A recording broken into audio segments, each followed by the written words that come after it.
Good morning बच्चों। आज का अपना टॉपिक तुलनात्मक राजनीति का अर्थ, मीनिंग ऑफ कंपैरेटिव पॉलिटिक्स। इससे पूर्व अपन ने कि तुलनात्मक राजनीति का महत्व क्या है और तुलनात्मक राजनीति के उद्देश्य क्या है। दिन प्रतिदिन तुलनात्मक राजनीति का महत्व बढ़ता जा रहा है। यदि हमारे विषय को विज्ञान बनाना है, यदि राजनीतिक व्यवहार को समझना है और आनुभविक पद्धतियों के आधार पर प्रामाणिक सिद्धांतों का निर्माण करना है, तो तुलनात्मक राजनीति का प्रयोग हमें निरंतर करना होगा। और आज यदि हम देखें, इस लोक कल्याणकारी राज्य के युग में तुलनात्मक राजनीति का प्रमुख उद्देश्य भी है और दिन प्रतिदिन तुलनात्मक राजनीति का महत्व भी बढ़ता जा रहा है। हम इसी आधार पर विश्व में व्याप्त विभिन्न राजनीतिक व्यवस्थाओं की तुलना, उनकी समानताएं और असमानताओं को ध्यान में रखकर, उनका अध्ययन कर, उनका विश्लेषण कर हम सही निष्कर्ष पर पहुंचने का प्रयास कर रहे हैं।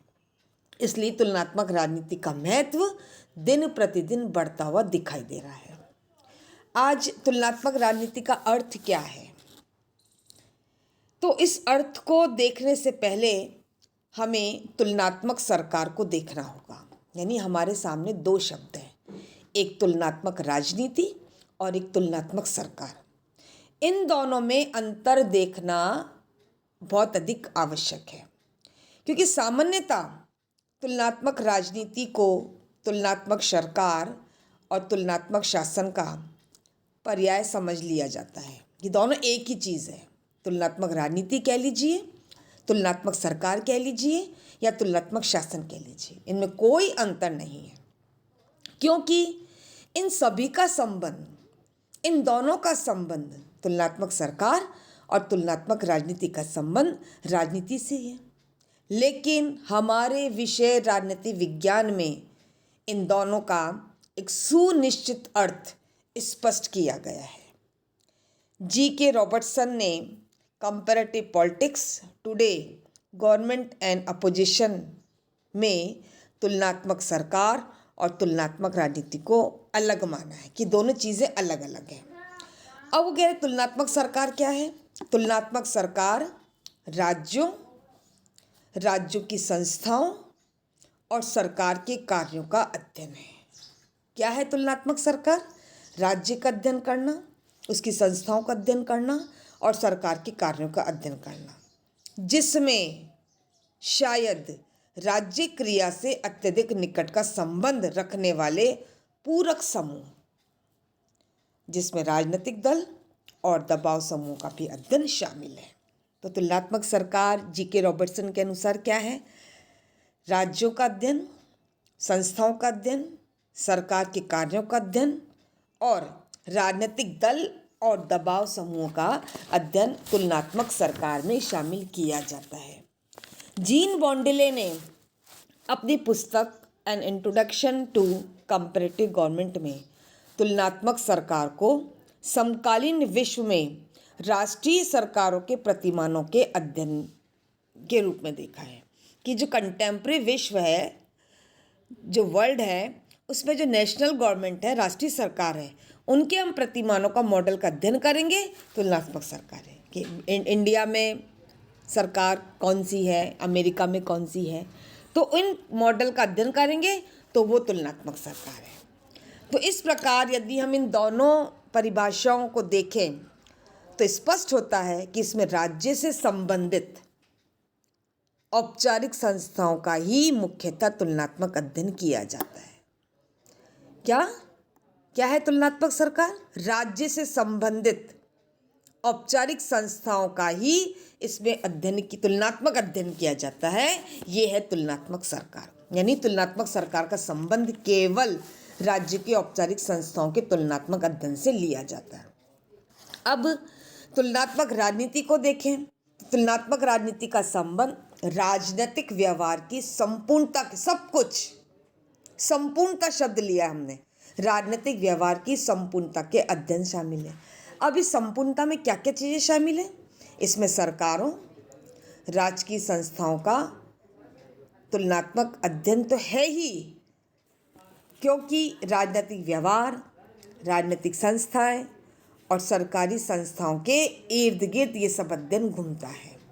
लेकिन सरकारों और राजकीय संस्थाओं के तुलनात्मक अध्ययन के साथ साथ इसमें उन प्रभावों का और उन प्रक्रियाओं का अध्ययन भी शामिल किया जाता है जिससे सरकारों का व्यवहार इस या उस प्रकार बनता है।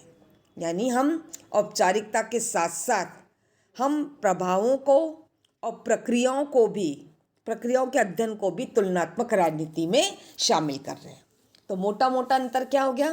तुलनात्मक सरकार में केवल राज्य से संबंधित औपचारिक संस्थाओं का ही तुलनात्मक अध्ययन किया जाता है, जबकि तुलनात्मक राजनीति का संबंध राजनीतिक व्यवहार की संपूर्णता से, और संपूर्णता से अर्थ सरकारों और संस्थाओं के अध्ययन के साथ साथ उन प्रभावों और उन प्रक्रियाओं का भी अध्ययन किया जाता है, सम्मिलित किया जाता है, शामिल किया जाता है, जिससे सरकारों का व्यवहार बनता है, इस प्रकार का या उस प्रकार का। यानी हम तुलनात्मक राजनीति में व्यवहार को भी शामिल कर रहे हैं, व्यवस्था के व्यवहार को भी शामिल कर रहे हैं। तो तुलनात्मक राजनीति का जो क्षेत्र है वो किस ओर संकेत दे रहा है? व्यापकता की ओर, जिसमें तुलनात्मक सरकारों, गैर शासकीय राजनीति, जो भी संप्रदाय हैं, जो कबीले हैं, जो संगठन हैं, उनका अध्ययन भी शामिल किया जाता है, क्योंकि ये गैर राजनीतिक संगठन, संप्रदाय, कबीले, संघ, समुदाय प्रत्यक्ष या अप्रत्यक्ष रूप से राजनीतिक व्यवस्था को प्रभावित करते हैं। इसलिए तुलनात्मक राजनीति में हम सरकारी और गैर सरकारी संस्थाओं का अध्ययन भी शामिल करते हैं। एडवर्ड ए फ्रीमैन भी तुलनात्मक राजनीति के विस्तृत क्षेत्र की बात करते हैं और इनकी मान्यता है कि तुलनात्मक राजनीति में केवल सरकारों के विविध रूपों का ही तुलनात्मक अध्ययन सम्मिलित नहीं होता, बल्कि विविध भिन्न भिन्न प्रकार की राजनीतिक प्रक्रियाओं, उनसे संबंधित राजनीतिक और गैर राजकीय संस्थाओं का भी तुलनात्मक अध्ययन किया जाता है। तो इस प्रकार हम तुलनात्मक राजनीति सरकारों के विविध प्रकारों का, विभिन्न राजनीतिक व्यवस्थाओं का, विभिन्न राजनीतिक संस्थाओं का तुलनात्मक विश्लेषण से अर्थ लेते हैं। तो तुलनात्मक राजनीति का संबंध राजनीतिक संस्थाओं की कार्यविधि, कि वो किस प्रकार से कार्य कर रहे हैं, उनका व्यवहार कैसा है, उनकी निरंतरता कैसी बनी हुई है, उनमें समानताएं क्या है और उनमें असमानता क्या है, इससे हम संबंधित मानते हैं। तो इस प्रकार निष्कर्ष रूप में हम कह सकते हैं कि तुलनात्मक राजनीति एक स्वतंत्र अनुशासन है, एक फ्री सब्जेक्ट है। इसका संबंध एक सुस्पष्ट एवं निश्चित विषय क्षेत्र से लिया जा सकता है।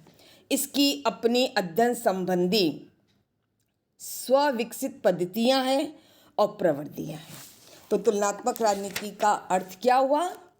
हमने क्या देखा कि तुलनात्मक सरकार और तुलनात्मक राजनीति, कुछ विचारक इसको एक मानते हैं, पर्यायवाची मानते हैं, लेकिन कुछ विचारकों ने इनमें अंतर स्पष्ट करने का प्रयास किया और कहा कि तुलनात्मक सरकार केवल औपचारिक अध्ययन की बात कर रहा है, केवल सरकार के संगठन की कार्यों की बात कर रहा है, और तुलनात्मक अध्ययन केवल औपचारिक संस्थाओं का ही माना जाता है।